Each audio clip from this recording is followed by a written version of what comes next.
MP Kesineni Sivanath పుట్టినరోజు సందర్భంగా విజయవాడ కనకదుర్గ అమ్మవారిని కెనాల్ రోడ్లోని శ్రీ విఘ్నేశ్వర స్వామిని కుటుంబ సభ్యులతో కలిసి దర్శించుకున్నారు. అధికారులు ఆలయ మర్యాదలతో వారికి స్వాగతం పలికారు. ఎంపీ ప్రత్యేక పూజలు నిర్వహించారు.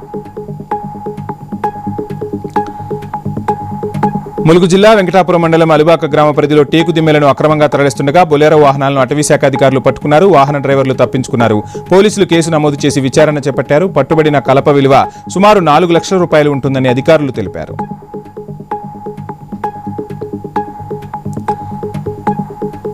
నిర్మల్ జిల్లా ఖానాపూర్ మండలం తర్లపాడు వద్ద అక్రమంగా గోమాంసాన్ని తరలిస్తున్న ఆటోను బజరంగ్ దళ్ కార్యకర్తలు పట్టుకున్నారు. సీఐ అజయ్, ఎస్ఐ రాహుల్ గైక్వాడ్ ఆటోను స్వాధీనం చేసుకుని డ్రైవర్ను అదుపులోకి తీసుకున్నారు. పశు వైద్యాధికారి సౌందర్యకు సమాచారం ఇచ్చారు.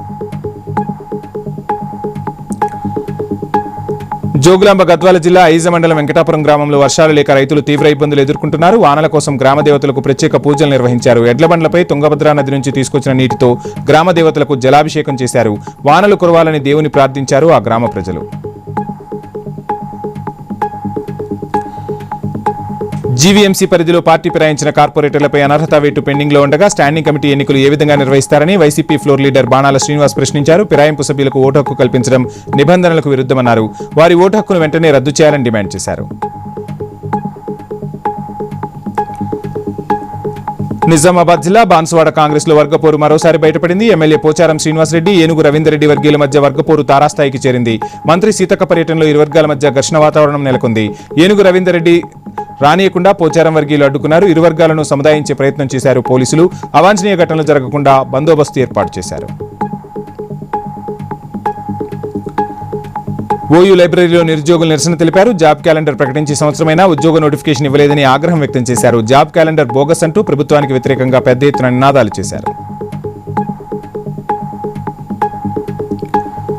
క్రైస్తవులు రహదారి వెంట ప్రార్థనలు చేయడం ఇల్లందులో చర్చనీయాంశంగా మారింది. శతాబ్దానికి పైగా చరిత్ర ఉన్న సిఎస్ఐ చర్చికి తాళం వేసి ఉండటంతో రహదారి పక్కనే టెంట్లు వేసుకుని ప్రార్థనలు కొనసాగించారు.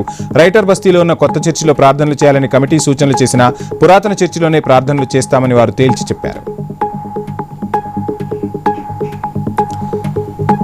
పెద్దపల్లి జిల్లా ధర్మారంలో మంత్రులు ఉత్తమ్, పొన్నం ప్రభాకర్, తుమ్మల నాగేశ్వరరావు, అడ్లూరి లక్ష్మణ్ పర్యటించారు. 45 కోట్లతో నిర్మించే ఐటీఐ కాలేజీ భవనానికి శంకుస్థాపన చేసిన అనంతరం లబ్ధిదారులకు కొత్త రేషన్ కార్డులు పంపిణీ చేశారు. సత్యసాయి జిల్లాలో ఓ వ్యక్తి ఆత్మహత్యాయత్నానికి పాల్పడ్డాడు. గురుకుల పాఠశాలలో రికార్డ్ అసిస్టెంట్ గా పనిచేస్తున్న లింగప్పపై అవినీతి ఆరోపణలు రావడంతో అధికారులు స్కూల్కు వచ్చి విచారణ జరిపారు. దీంతో మనస్తాపానికి గురైన లింగప్ప పాఠశాల ఆవరణలోనే పురుగుల మందు తాగి ఆత్మహత్యాయత్నం చేయడంతో సిబ్బంది ఆసుపత్రికి తరలించి చికిత్స అందిస్తున్నారు.